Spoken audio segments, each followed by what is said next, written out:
New box. Something strange is happening. The white coat woman is back with other humans. They place a large box in the center of the ring. It's ruby-sized. And suddenly I know why the woman's here. She's here to take Ruby away. Training. The woman leads Ruby to the box. She places an apple inside. Good girl, Ruby, she says kindly. Don't be afraid. Ruby inspects the box with her trunk. The woman makes a clicking sound with a piece of metal she's holding in her hand. Then she gives Ruby a piece of carrot. Each time Ruby touches the box, she gets a treat. Why is she making that clicking noise? I ask Bob. They do that to dogs all the time, Bob says. I can tell he does not approve. It's called clicker training. They want Ruby to associate that noise with the treat. When she does something they want, they make that noise. Side note, if you have a dog and you've gone to puppy school, they train you in this. Henry and Penny didn't like it when we had to do it with them. Great job, Ruby, the woman says. You're a quick study. After many clicks and carrots, she takes Ruby back to her cage. Why is that lady giving me carrots every time I touch the box? Ruby asks me. I think she wants you to go inside, I explain. But there's nothing inside, Ruby says, except an apple. Inside that box is the way out, I say. Huh? Ruby tilts her head. I don't get it. See the picture of the red giraffe on the box? I think that's the lady from the zoo, Ruby. I think she's getting ready to take you there. I wait for Ruby to trumpet with joy, but instead she just stares at the box in silence. I'm not sure you understand. That box might be taking you to a place where there are other elephants. I say, a place with more room and humans who care about you. But even as I say these words, I remember with a shudder the last box I was in. I don't want a zoo, Ruby says. I want you and Bob and Julia. This is my home. No, Ruby, I say, this is your prison. Poking and prodding. The lady comes again. She brings an animal doctor with an awful smell and a dangerous-looking bag. He spends an hour with Ruby poking and prodding her. He looks at her eyes, her feet, her trunk. When he's done with Ruby, he enters my cage. I wish I could hide under not tag like Bob.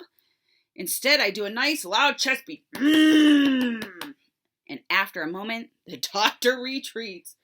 We're going to need to put that one under, he says. I'm not sure what that quite means, but I strut around my cave feeling victorious anyway. No painting. No one asks me to paint today.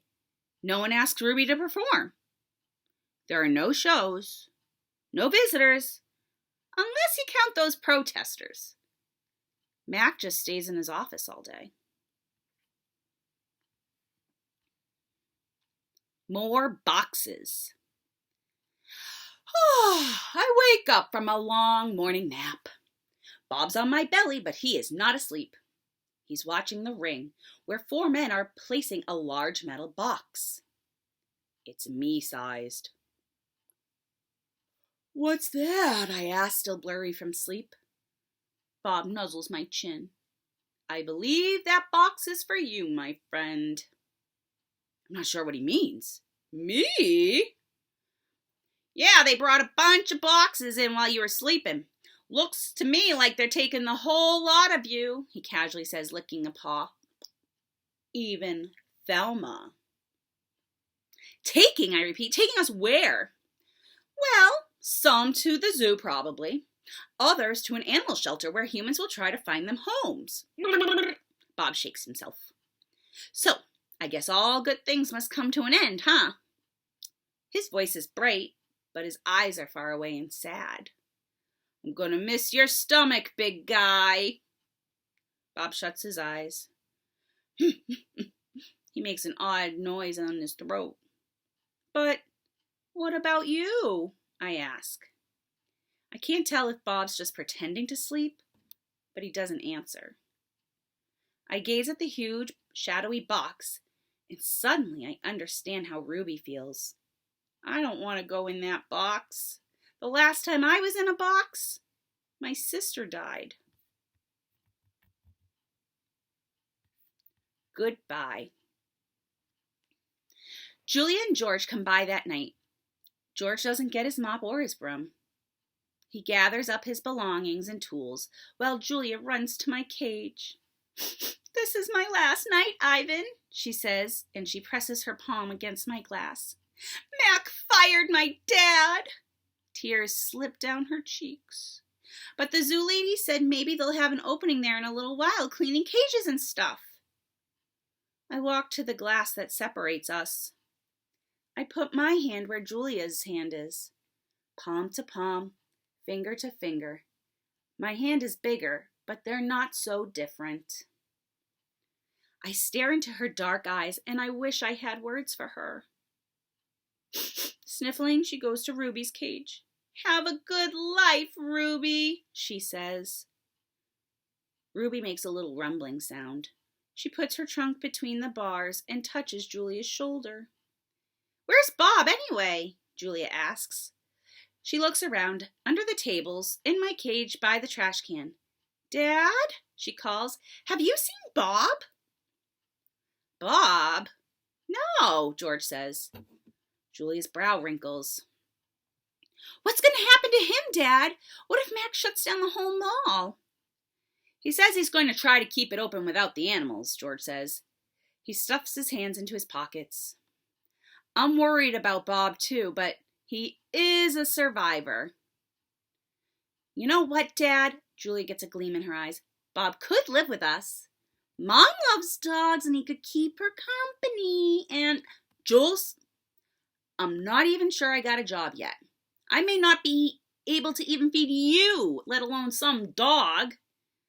My dog walking money... Sorry, Jules. I understand. She starts to leave, then runs back to my cage. Ah, I almost forgot. This is for you, Ivan. She slips a piece of paper into my cage. It's a drawing of Ruby and me. We're eating yogurt raisins. Ruby is playing with another baby elephant, and I'm holding hands with a lovely gorilla. She's got red lips and a flower in her hair.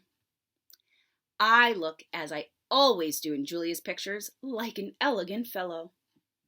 But something is different about this drawing. In this drawing, I'm smiling.